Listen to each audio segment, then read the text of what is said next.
From the center of the galaxy, this is ForceCenter, show about Star Wars pop culture and the ultimate adventure, life itself, live on a Monday. I'm Ken Knapsack. I'm Jen Lando. Hey. Mostly alive on a Monday, I'm Joseph Scrimshaw.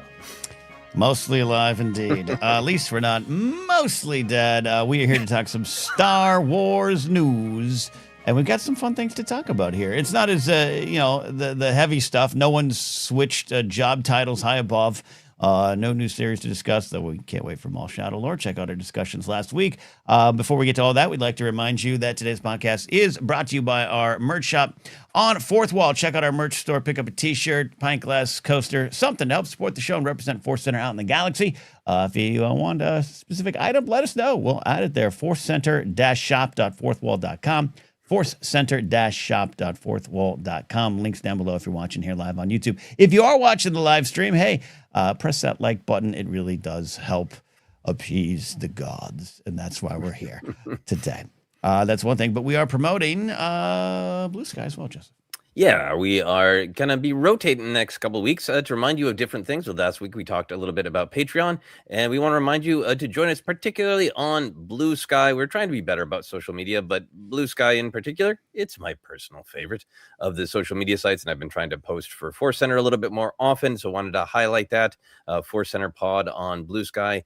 Come find us. And if you haven't checked out Blue Sky, I think there's lots of it that's valuable. It's not owned by the same one rich midlife crisis billionaire as half of the other social media. So that's a thing in its favor, in my opinion. And also on a, that's serious. I was saying it in a joking manner, but it's serious.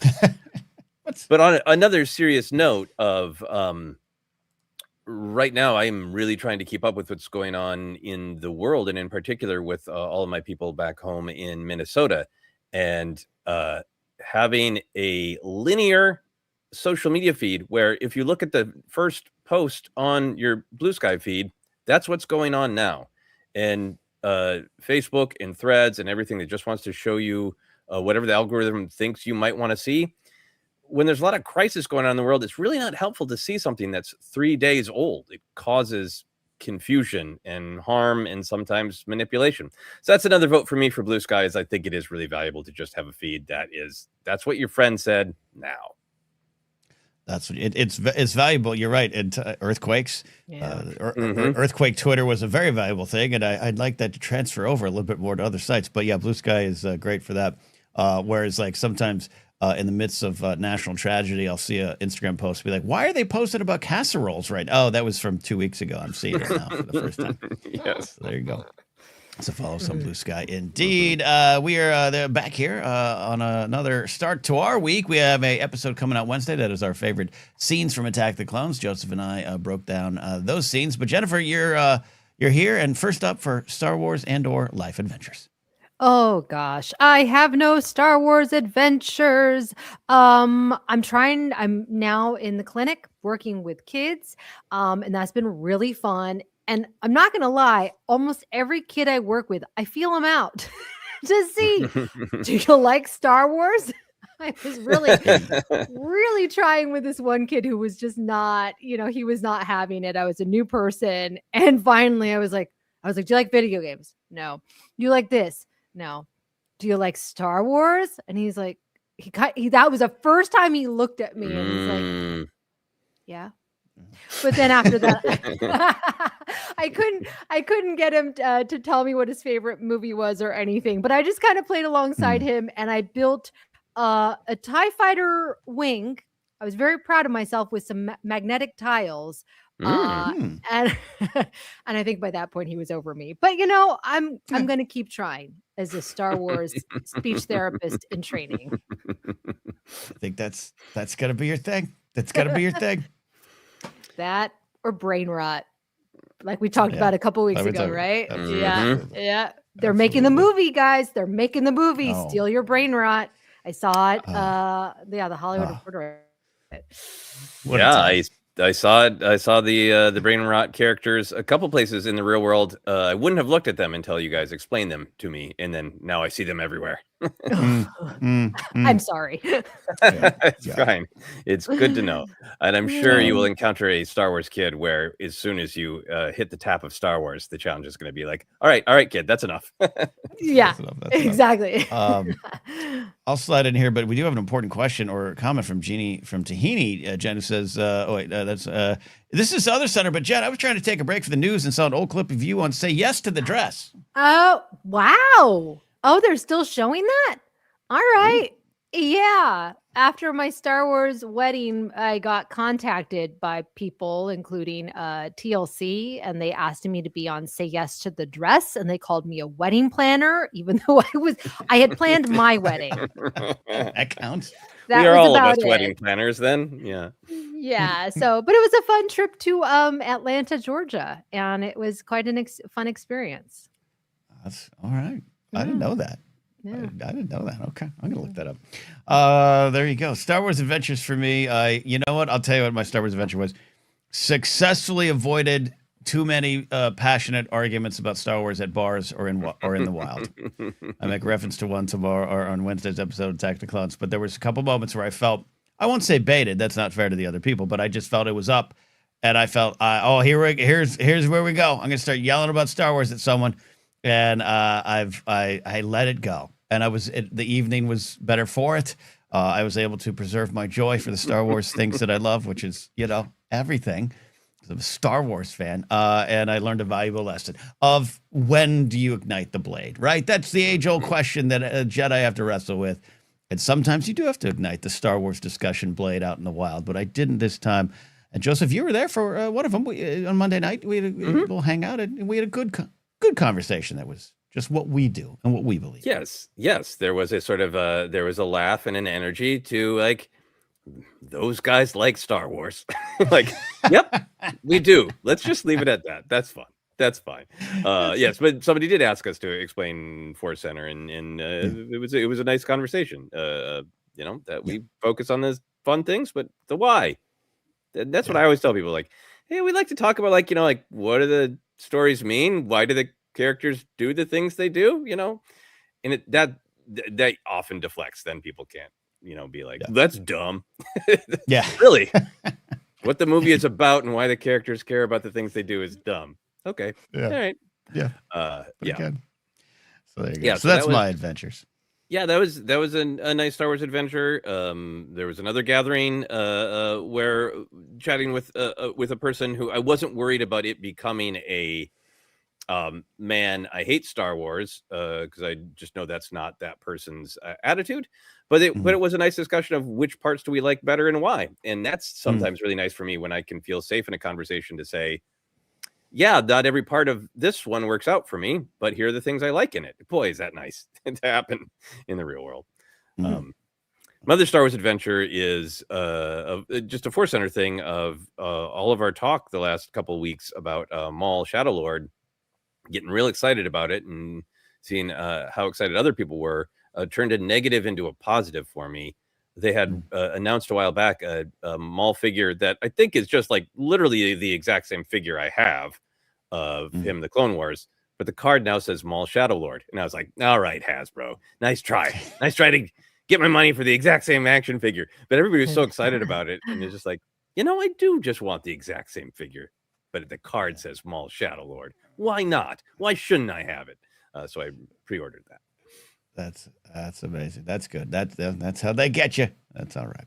That's all right. Molly David's here. Says I went to where they filmed that to try on a wedding dress in 2012. Wow. We're out of the price range. Well, there you go. Well, Molly, you should have hired wedding planner to the stars, Jennifer Landon. Oh, yes. I want to pop this up from Amaranth. My blade is often preemptively ignited. That's why my pop-up grip on the phone is the Jedi Order symbol, and it's a raised design so I can feel it even if I'm not looking at it. It's a pretty great, like a different version of what is the character Arthur with the shaking fist of like, I'm not gonna fight. I'm not gonna fight. Well, let's not fight about Star Wars news. We got a lot to get to, Joseph, here, including what we hope is a fun confirmation of sorts. Yeah, we'll see. We got 2 news items today. One is more comments from Daisy Ridley about the potential Rey in the new Jedi Order film, and a little bit more details about the Star Wars Galactic Racers video game. So Daisy Ridley says that the Rey film is still happening. The same thing she's been saying every time somebody asks her about this. This is some context pulled from Star Wars News Net. It says, when promoting her new film, We Bury the Dead, back in December, when Kennedy's exit was still uncertain, Ridley commented on the then possible change with USA Today. And a direct quote from Daisy Ridley: "It won't affect me going forward if it were to be true. I think what's lovely is people are excited because they want to see the films, which is great. It's really wonderful to be a part of something where people maybe don't know as much. And I love that people want to know, but will also be a great surprise when the thing is done." So the 3 of us, and I think some of our friends in the chat, have expressed lots of concern that the Rey New Jedi Order film won't happen, or that it's been consumed into the Simon Kinberg trilogy. Those fears were I think those fans of fear were flamed by Kathleen Kennedy, not including it in her list of rundowns in her exit interview of films that were happening. So Ken, do these comments from Daisy Ridley give you hope that the film might still be happening? They absolutely do. And I will acknowledge that if this is before the big change was announced or made official, that, hey, things could change. And if you want to approach it from that, that's just a realistic kind of angle on it. But also, I'm sure she, especially as a producer on the project, has some sort of inkling that it was something in the works for a couple of years, right? I'm sure there's been some conversations, even over that fabled lunch with Kathleen Kennedy. And again, Kathleen Kennedy is staying on to produce films as needed. This could be one of them. This could not be. But for me, it does provide some hope.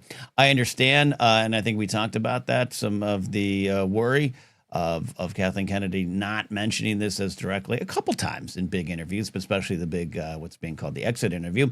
And I understand it. I wish she had come right out and talking about Kathleen Kennedy and said, hey, and that's going on as well. She didn't. But I can't, I don't want to read the tea leaves too much on that. It could be a sign. It also could be, I don't know, I've gone on stage with a set list of bits I'm going to perform and forgot the biggest one and got off stage and went, how could I forget my closer? Like it just can happen. But Daisy has been pretty consistent in both not providing all the details and keeping it a bit of a mystery and not saying things that she shouldn't in terms of, hey, who's still directing, who might be directing, or what the story is going to play out to be, all that kind of good stuff. But she's been consistent in, yeah, it's happening. I can't wait for all of you to see it. Mm-hmm. How do you feel, Jen? Does this give you hope? 100%. I was going to say it's kind of like she's a mom comforting us, but it almost feels like grandma-like, where it just feels very like, don't worry, child. It's coming. You'll be fine. So she's got, I believe, confirmation from someone, whether it's Kathleen Kennedy, Dave Filoni, Lin-Wen.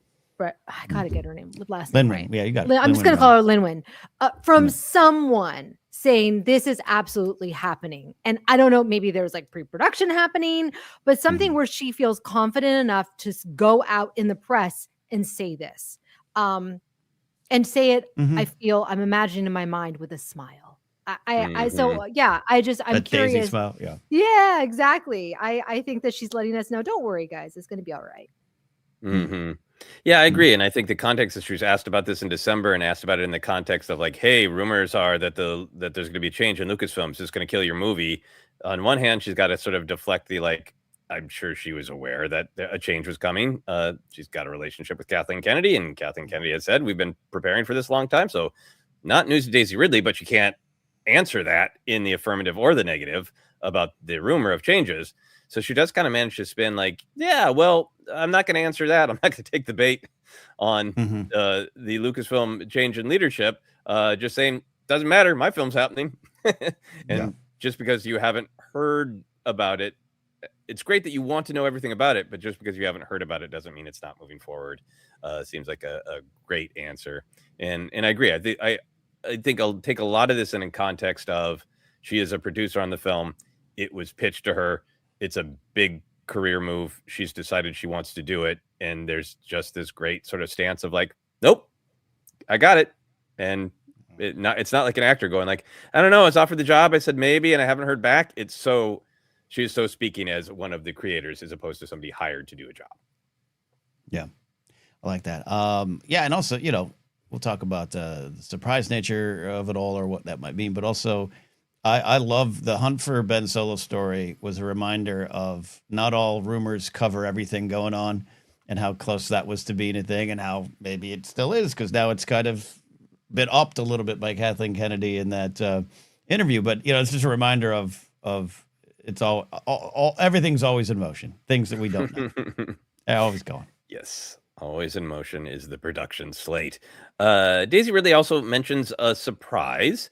I feel like she is sort of talking in the context of, like we talked about, just because it's not all over the trades doesn't mean stuff isn't happening. But Jen, do you think there could be a surprise reveal of the new Jedi Order? Is a teaser coming faster than we think? Is the movie farther along than we think?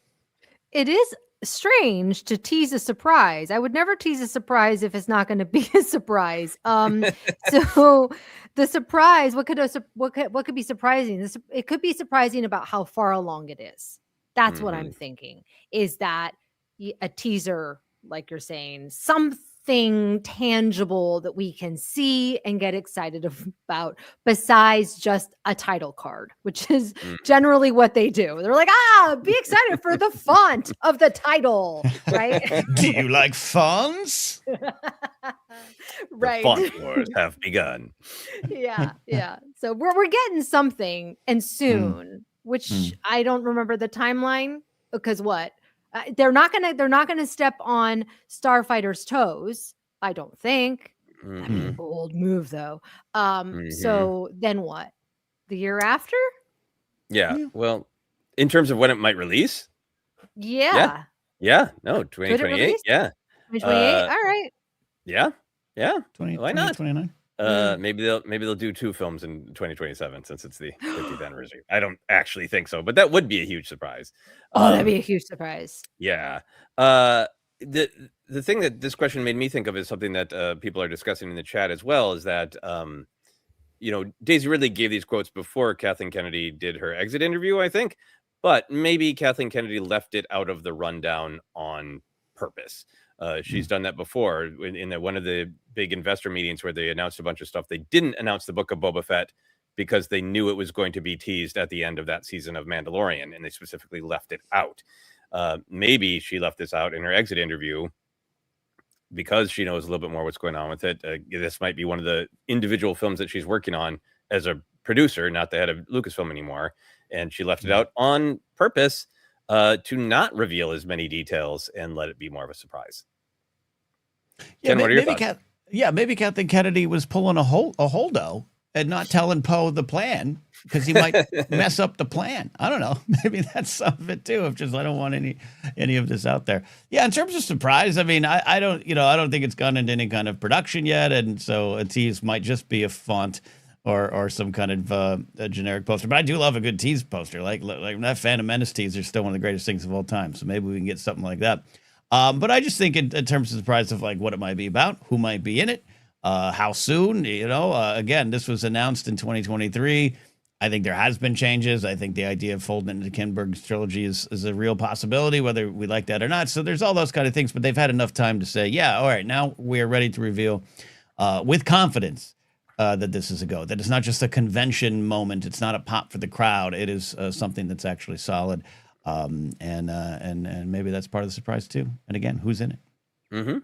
Yeah, and maybe I don't think they're secretly working on it, and there's a teaser of that. But maybe an actual Lucasfilm announcement is closer. Maybe after they get around to maybe advertising Mando and Grogu a little bit, maybe this will come out. So Daisy Ridley also mentions that maybe it's nice to not know everything. How do we feel at this point about knowing less? Both as fans and as broadcasters. I mean, it's our bread and butter, and it's really fun to like get that list of updates from Kathleen Kennedy about the slate was just that was gold. That was fantastic.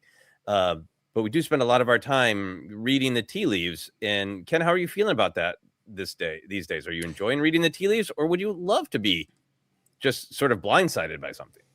I like kind of being blindsided at this point. There's definitely some fun in knowing things. There's fun in hearing things, and the three of us and other shows and friends that we know often have avenues to bits of information. Some turns out to be 100% accurate. Some turns out to be false. Some turns out to be right at some point. And every once in a while, I get that itch. I had coffee with someone a couple weeks ago, and I was like, "Hey, have you heard anything?" And they're kind of like, "No," and it's great. And I was like, "All right, yeah, no, that's great too." We've been doing this for so long, and sometimes you do hear things, and you have to sit on it, and you're put in a weird spot, and then you kind of predicted it. It's not right, and then you have more egg on your face. So I'm like, I don't need to be part of that anymore. I think it's better for me to just kind of let it go. And I do love a good tip. I do love some insider information, but it reminds me. This reminds me of Adam Driver around the Last Jedi time, being like, I wish there was no trailers. I wish we didn't have to say anything. Just watch the movie. Here's. I know it doesn't work that way, but go do it. Last Jedi's coming out in December. See it. It would be kind of fun. If not for the nostalgia of, as we joked before, the greatest source of movie news information as a child was the lobby at your movie theater. Oh, that's coming out? Oh my God. Like that was kind of fun when you saw the posters. Yeah, and they lit your imagination because you only knew so much, right? And otherwise, like somebody's older sibling might tell you something on the playground that they read in a Starlog magazine that you don't have and can't afford. And anyway, Jen, how are you feeling these days about knowing more or less? I am exactly right. Humans in general should know less. Our brains aren't built to know and see everything we do on social media.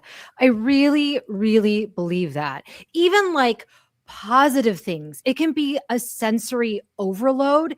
And I just don't, my brain doesn't need to know that or remember it, or then get upset when it doesn't actually come to fruition.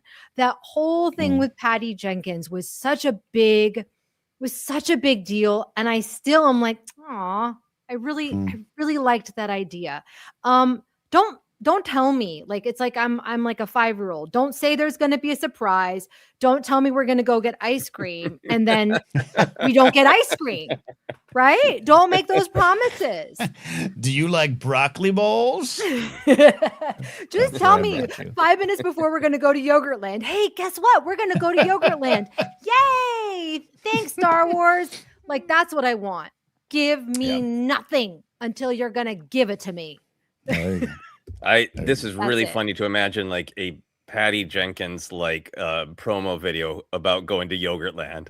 She's a parent walking across an airfield like, ever since I was young, my parents introduced Yogurtland to me, and it's been the best parts of my life. Put on my Yogurtland outfit. That's why I'm going to be taking you to Yogurtland. I do agree. David at Channel 19 comes in and says, I don't need to know more, but I do wish they had better control of the narrative. That's something we have said before as well. And I have had those kind of conversations with folks of just like, who are in the fold. It looks just like, I wish they weren't as secretive, or they were not in terms of precious of saying things or getting ahead of those online narratives around other things. I think Kathleen Kennedy herself, some of the recent interviews, including the sex ed interview, but that big one that came out a year or so before in response to rumors, I think that kind of stuff is great. So I wish there was more of that, but it's a fine line. Yeah, I mean, I think it's pretty interesting that here on our news show, that in our news show gets the best views and listens. That a lot of people are feeling maybe information overload. Igor says, the older I have gotten, the less I enjoy knowing things ahead of the film. It's not fun to know half a show before it even begins.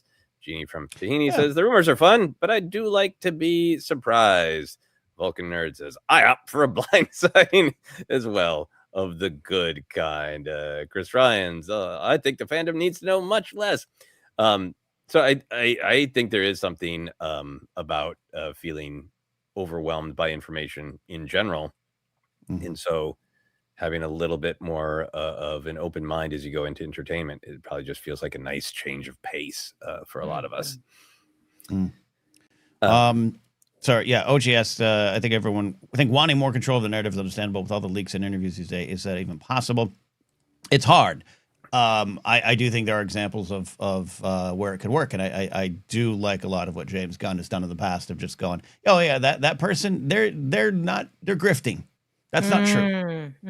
Stop that. I even think there was some James Mangold and the Dial of Destiny lead up of just going after folks. If you haven't even seen it, stop it. I think kind of being that aggressive sometimes is kind of what I'm talking about too. Yeah. And James Gunson doing a good job with that as well. I want to go to this thing I starred because I think it kind of does relate to our conversation a little bit.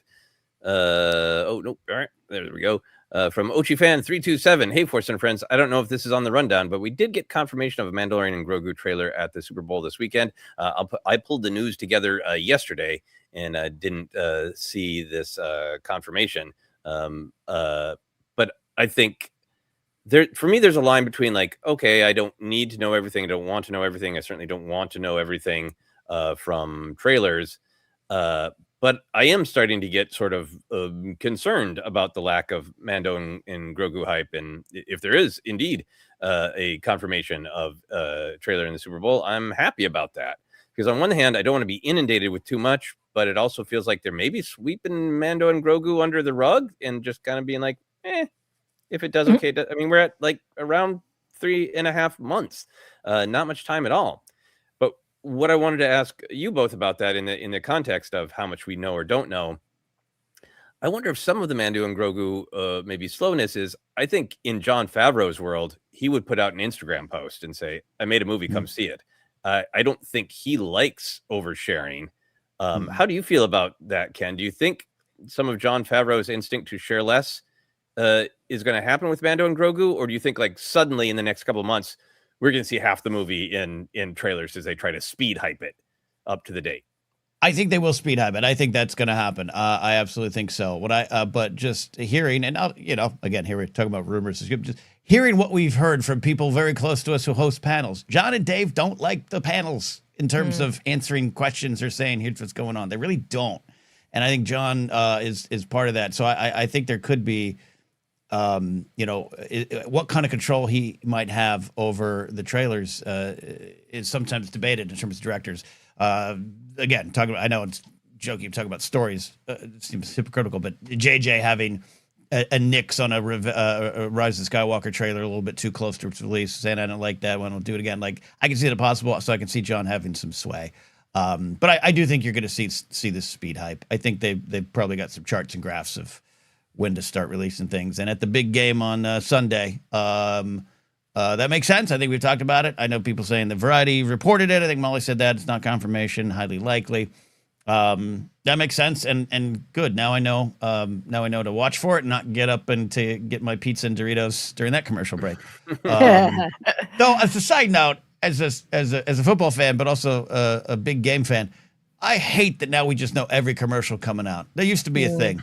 And now a surprise. Now to what we got about, they release things like here's the Super Bowl commercial you're going to see on Sunday. Well, then what's the goddamn point? So I don't know. That's oh my gosh. Yeah. I remember when I was a commercial actor and, you'd be going in and you would be like, they would say it's a Super Bowl commercial. And then all the ones that I didn't get, it was always fun to be like, oh, there's that one. Oh, there's that Toyota one. I really actually kind of liked it. And when commercials were like a big deal. I remember Solo being in the Super Bowl. Do you remember that one? Wasn't that a Super Bowl thing? I think it's kind of tough personally, because there is so much happening with the Super Bowl. It's almost better if it's just like a random Monday Night Football, I think, because it commercials, which sounds dumb, but yeah, I don't know. It's going to be interesting, and I do think of Marty Supreme. And I think about the media blitz around that. And I remember at the time going, are people going to go see this movie just because Timothée Chalamet is everywhere? I was seeing the blimp almost every day. I'd be like, there's a Marty Supreme blimp, that orange everywhere. And I'm like, is this going to backfire? And it did not. It helped it. So will Mando and Grogu do that in April? Right? Where they're just everywhere? Or are the rules different for Star Wars? I don't know. You know what I mean? Like if people were like, ugh, Star Wars is trying so hard. There was something about Timothée Chalamet where it was like, he was the face of it and people were rooting for him. Does that make sense? Yeah. You know what I mean? Yeah. It was unconventional. Yeah. Yeah. Just need to acknowledge this. I've never seen this happen. Jen, you glitched not in terms of becoming like bubbly. You like literally like remember Max Headroom back in the day? The first part of your sentence just repeated. You're like, if it could, if it could, if it could, if it could, if it could. It was like totally like, is Max Headroom hijacking this? Is there gonna be some like obscene thing that suddenly comes? And like the whole chat was just like, did anybody else see that? That's crazy. I'm convinced you might be an alien from the Men in Black world, Jed, because you just kind of, we're going to have to, you're just going to start beatboxing and reveal yourself to be an alien. That was amazing. Yeah. Good. But great point. Yeah, I want to go to your point here and just pull up a couple comments. I think Molly has a savvy thought here of, I think people have short attention spans, so they're waiting until closer to release to promote. I have no doubt that is their strategy. Nicholas says Mando was made relatively cheaply by Star Wars standards. I think they want to underpromise and overdeliver, just do well critically and not divide fans and bomb at the box office. And I agree with all those things, but I also feel like I remember the far away day in 2018 when they had about this speed of promotion for Solo. And when Solo underperformed, a lot of people blamed it on the proximity of The Last Jedi, but the short runway for the advertising. And right now they're at about the same place. The Super Bowl trailer. And I really love your Marty Supreme point, Jennifer, because it's not like I want them to keep putting out trailers and more footage.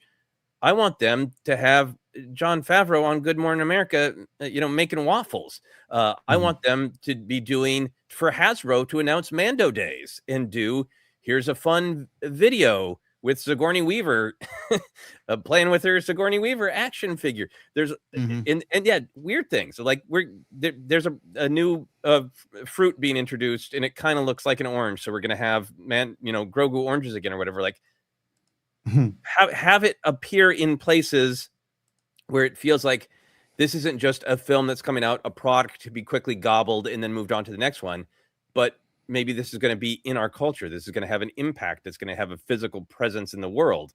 And that's what I'm mystified by. Like they're already starting that with Starfighter by getting these ads out and shaping the narrative that Starfighter is the film to save Star Wars. I understand why they're waiting for the last minute to put a huge poster up on Sunset Boulevard and to start having commercials play in front of YouTube for the actual film.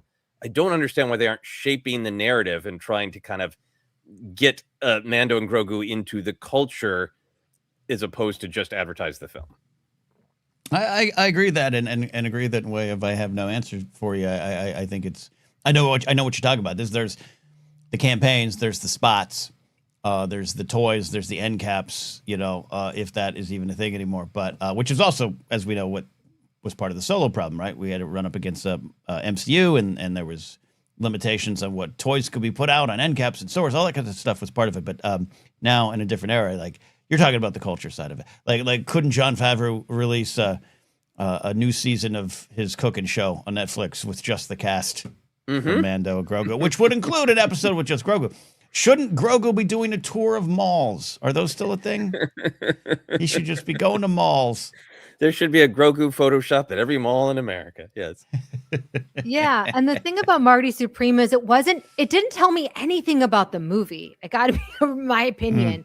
And so I feel like we're going to get this kind of marketing plan with Starfighter because Ryan Gosling is so charming. Sean Levy is very earnest, and the two of them can go out there and do that kind of promotion. Jon Favreau feels more old school and more like just go see the film. The work speaks for itself. And I also kind of feel like I don't want to say that they don't believe in it, but it kind of feels like they're not putting all their back into it. And that I think right? Yeah, I think that's what I'm responding to is like, again, I totally get the point of like, yeah, they're not going to coat the internet or the physical buildings with billboards until the last minute of the marketing cycle. But yeah, I think that's the thing is I feel like a little like, I don't want to feel like it's a weird little underdog movie. Yeah. That's like, it's just, we're just kind of clearing our throats before Starfighter comes out because I'm really excited for it. And yes, I agree with the pitch that apparently Molly and Alex have been making that Grogu should appear on Hot Ones. Yeah. That show, that goddamn Yeah. show. Yeah, put them on there. Put them on there. Yeah. So we had a little Mando and Grogu side tour, which is great. But last question I wanted to ask about the Daisy Ridley conversation. She remains so patient and positive and sure-footed about this film. She keeps making new films and being on red carpets and doing interviews and being asked about Star Wars. And she knows that she's going to be asked about Star Wars, right? Yeah. So my question, Ken, is could you be as patient and positive as Daisy Ridley if every time you wanted to talk about one thing, you knew you were going to be grilled about an entirely different thing? I would get grumpy because I think I do have that tendency to get grumpy, like especially during the Schmodown days. I couldn't care less about answering any question. I could just watch it or not. Like I wasn't, it was fun. That was a job thing, and I get grumpy. I still get grumpy about some of that stuff. So I think, but at the same time, she truly does know a big secret, right? And it'd be hard to not just lord that over every conversation. I think I'd have too much fun if it was something like this. I don't know. Like I can't do that. Like. I don't know. I love, we all three of us either have been involved or have friends with NDAs of things where we're just like, and it's fun. And not in terms of like a broadcast, but just as a fan. So if I was on the red carpet and I was like, please watch my new movie about traveling penguins looking for a home. And you want to ask me, that's not her film, but that'd be my film. And you want to ask me about Space Wars. I could see it being a thing to get grumpy about. So she's handling it perfectly. Mm-hmm. Jen, how do you think you would handle that, knowing that you're here to do one thing, but everybody's always going to ask you about this other thing? Would you be able to handle it as well as Daisy Ridley? Oh, yeah. I'd be getting to be an actor, getting paid big bucks. Absolutely. Ask me about whatever thing till the end of time. Especially when it's around Star Wars. Look at Mark Hamill, who still gets asked questions about the original trilogy, and he answers them with all of his heart, and sometimes the answers are the same, right? But he still is excited to talk about it.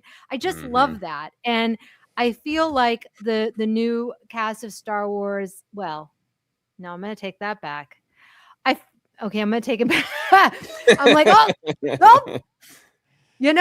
let's just stop there. Because, but the intensity is, and I mean, the intensity is slightly different, but the amount that they receive, right? Like, that might, it's one thing being recognized or, but when it interferes with everything you do professionally. And I get it. Like I get like a Boyega or Oscar Isaac or even Daisy Ridley at the end of all of the original, run with the sequels of saying, I'm going to do some other things. We've all talked about getting that, but it never stops, right? Every comment or every post you make or out and about, I could see that being a thing. Versus there was Star Logs, there was Hollywood Reporter, there was Variety, but I always felt like Mark and Carrie Fisher had their stories. They had their comic routines down of how to talk about Star Wars, and they had a lot of fun doing it later on. Yeah, I just think like Daisy Ridley came into this huge franchise with other people to tell her what it's like. And she just seems to have made this like really great Jedi choice of like you're never going to promote another thing where people aren't going to ask you about Star Wars. It is always going to be the big Shaq butt cow in the room. Right. That is the truth. And you can either be annoyed by it or you can just handle it. And it feels just like this very poised Jedi thing. So I would hope that I would be like, have that same mindset of, yep, this is simply a truth. That is the main thing people think when they see my face. I maybe don't like it, but I must accept it, and it's up to me how I handle it. Yeah, indeed. Yeah. All right, we are going to move on to some zoom racing. There is an article in Star Wars Newsnet summarizing an article in Games Radar about the Galactic Racer video game that is upcoming. Here's what the text I pulled from Star Wars Newsnet. In a new interview from Games Radar, Fuse Games CEO and co-founder Matt Webster has indicated that Galactic Racer will feature elements like a, quote, pick-up-in-play approachability, quote, real depth across all the systems, quote, and progression that it is, quote, in tune with the depth of mastery and replayability that racing brings. So, Ken, pulling apart the LinkedIn speak, what do you feel like Matt Webster is actually saying about this video game?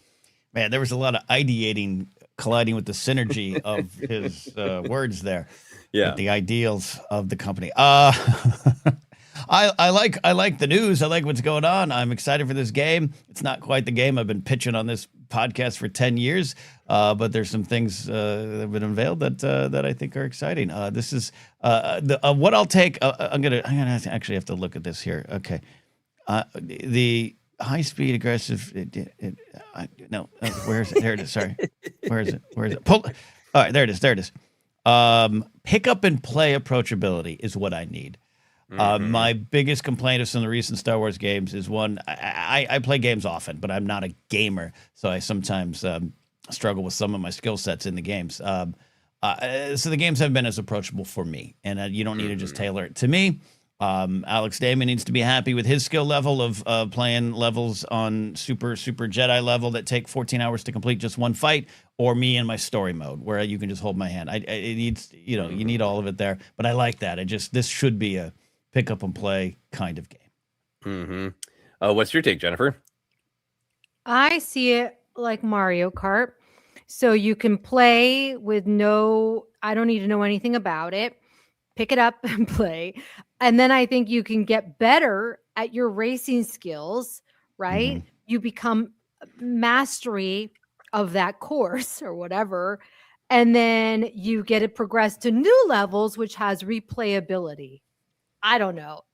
This very fancy way. I mean, he's speaking to Games Radar, so obviously people know what he's talking about. Yes. But to me, I'm like, all right, I can just turn it on and not have to worry about, it's just fun. It's a fun time on a Saturday. Yeah, and I'm poking a little fun. In particular, the in tune with the depth of mastery and replayability that racing brings. It's just a little bit of a press release speak. What? But yeah, right. But I feel like it's a hey, this is going to be for anybody. Anybody can just pick up and play a couple rounds of racing, and then the immediate response to that is like, oh, so it's a simple game that's going to have no.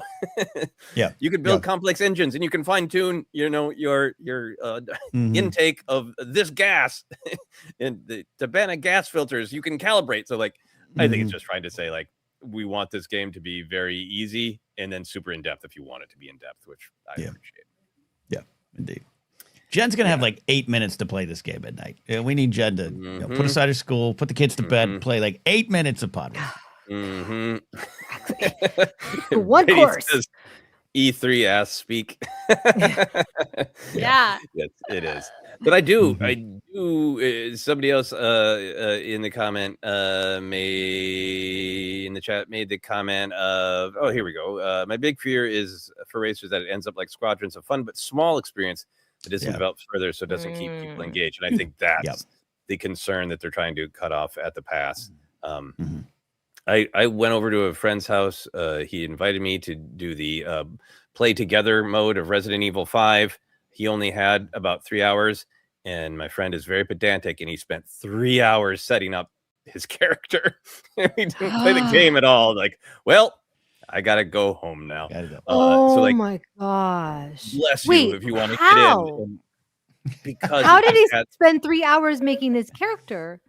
Because I think a lot of games want to have this balance of pick up and play versus the people who are really, really all in can like finesse, like, okay, but when you draw your gun, how fast does your arm move? And then also like, okay, I picked camo pants, but what color camo? Like just ridiculous levels of you can set up the character. This is years ago, Wow.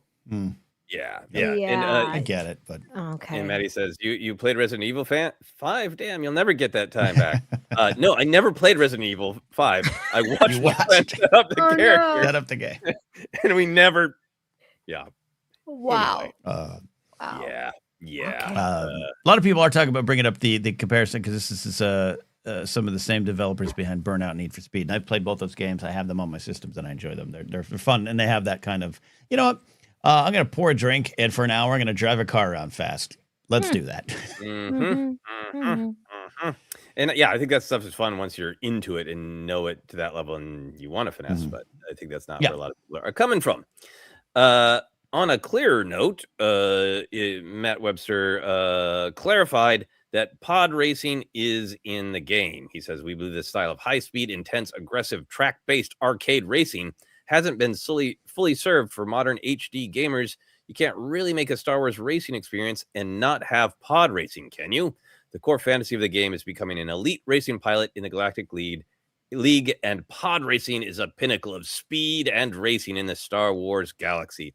So, Jen, I know you don't have a lot of time, but if possible, are you excited to just sit down and pod race? And if so, Yeah. why? Why else am I going to race if there's pod racing available? I feel like that's what the draw is for most people, right? I mean, I don't know. Like that just to me seems the most fun. It's got the most pick up and play approachability and, real depth across all systems, in my opinion.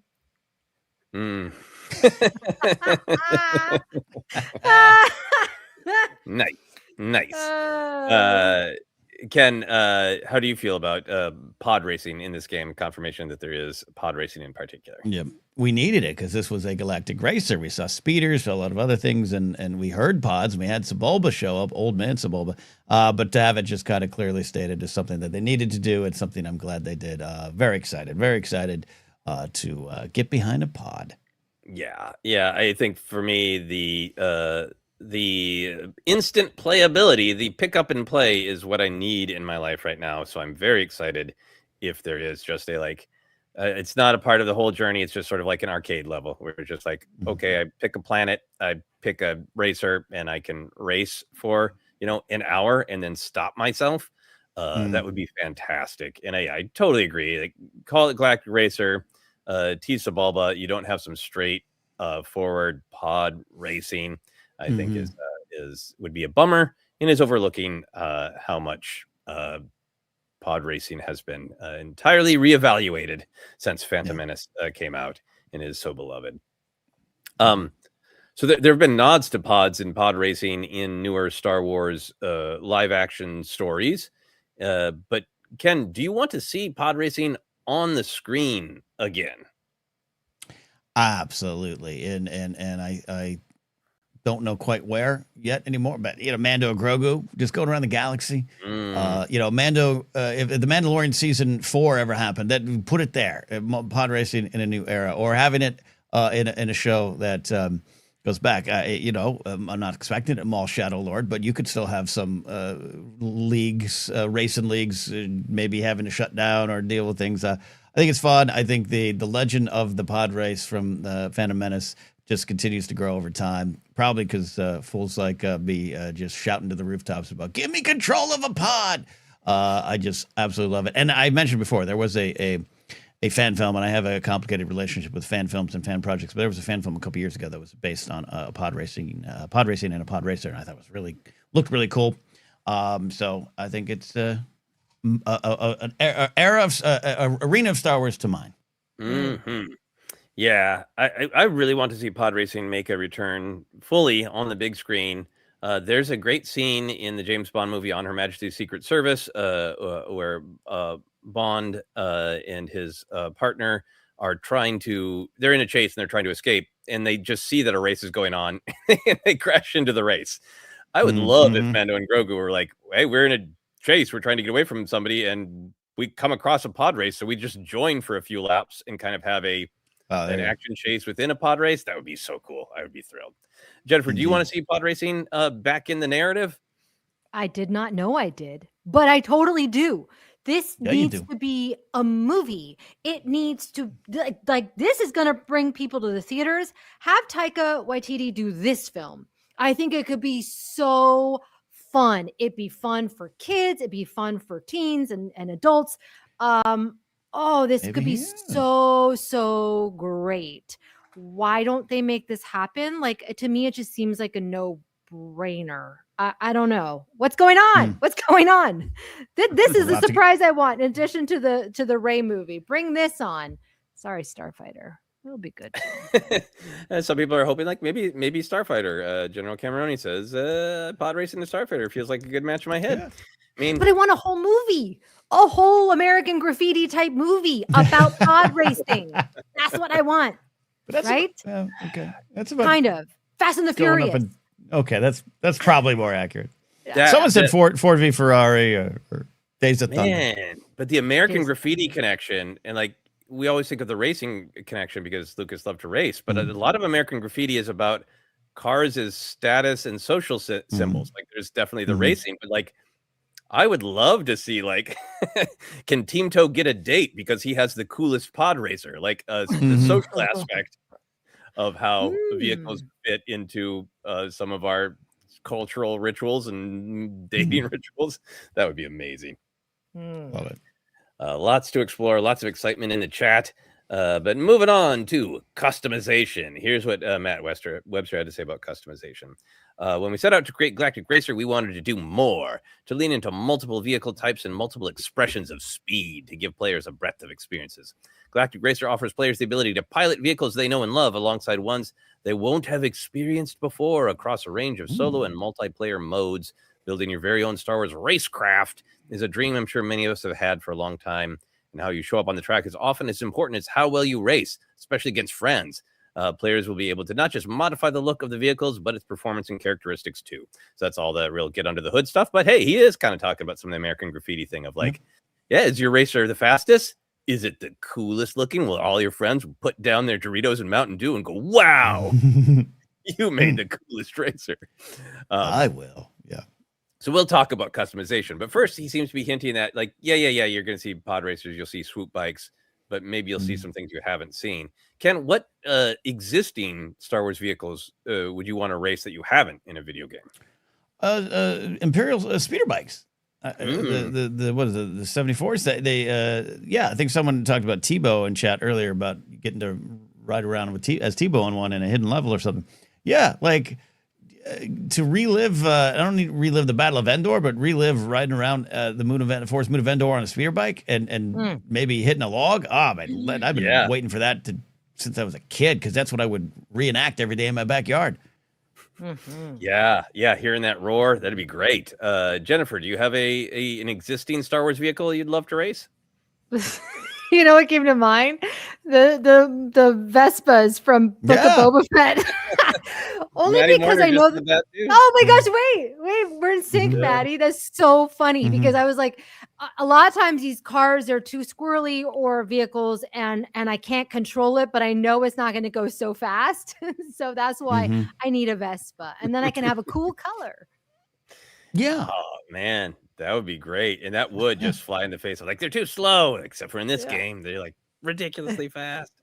Yeah. I think that is the answer. I want Grievous's wheel bike because it's one of the weirder vehicles. Ooh. And I think you could feel so out of control. Just physically on the ground rolling. Just big on donut. Boga? Yeah. Versus you could grab Boga too, do the race. Yeah. Okay. Ooh, yeah. I can't show things anymore. There we go. The M68 from Solo. Yeah, that is a great one. That'd be nice. Yeah, on the ground. Be great. Yeah. So want to move on here to customizing your racer. Of course, people in the chat, feel free to throw things in. Oh man, a lot of great. I was trying to move on, but yeah, Ray's Dreamsicle speeder. Yes. Maul's Bloodfin. Yeah. Oh, it's so cool. And then there could be a cliff. You could disappear and reappear. So good. Let's talk about customization. Ken, how would you customize your racer? What weird thing would you build to impress your friends that you're playing the video game with? It would be the sleekness, but also the size. So I love the sound of Sebulba's speeder, but it's big, it's bulky, it's a little ostentatious. I love Anakin's sleek. This is what I could find in my backyard. It's a little humble, but it's gotta bring the juice. So there's something about finding the middle of that. So I'd like to have a sleek speeder, but I do want a big. That's what I'm gonna need. So whatever I need to do that, whatever comes from, I'm gonna put it on there. All right. You're going to be in all of the detailed settings, adjusting your fuel intake level, so the carburetor's not working that well, so it goes. Yep. We will close with Jen's customization. I was thinking like, well, what have I raced that I want to race? And then it's like, well, that vehicle doesn't race well. but what if we modified it? So I want to take a whole AT-AT head Mm-hmm. and attach wheels to it and a rocket in the back. So it's like a big dumb car where the AT-AT head is the racer. Okay. I hope that All right. you can make big dumb things like that too. Yeah, it'll be fun. Yeah. That's good. Jen, I'll take that. what is your Mhm. customized speeder? I don't get excited about that. You know what I want to customize? My outfit, my character. That is where I would spend Yeah. 3 hours, like I Mhm. do in Animal Crossing, or my husband did in what is it, Elder Ring. You can get down to like, do I want a beard? Do I want no beard? Do I want a little bit of stubble? Do I want to have, you know, my character have purple hair or a jacket? And can I put patches on the jacket? Like I want that kind of minutia. If I can't, then what am I going to pick? I'll just pick a plain, you know, speeder bike and call it a day. Maybe make it purple or something. I don't know. I like, I mean, yeah. That is true. Like we're getting excited about the customizing, but a lot of people are hoping like, well, what characters can you play? You know, are you going to be, you know, get to be Rats Tyrell's cousin, Brat Tyrell? You know, if Team Toe's in this game, I'm never stopping playing. So much customizable pit droids. So much customized. They should make it like Roblox. Molly Damon says, I want a tiny sized noodles and a Hulu skirt on the dash. Yeah, if you can do all that. Yeah, what kind of stickers can you put on? What other, you know, products can you promote? You know, that'd be so great. Yeah, this is why I want that franchise mode, though. You hire the drivers, droids. Oh, so much there. A land bongo, it says. Oh, rock bottle art. Like that. Couple super chats we should grab here. This came in a while back from Gunar's Gad. I mentioned somewhere else, I think, but Claudia Back, while not appearing in Ahsoka Season 2, is currently on Spartacus, House of Ashur on Stars. Cool. Thank you for the super chat. And that actor was great. Here's a generous super chat. Thank you very much. Danny Tortelli, 7879, who says, I'm probably late to this. Have you seen those cool Rebel Loon icons made to support folks affected by ice? Also, thank you for being you.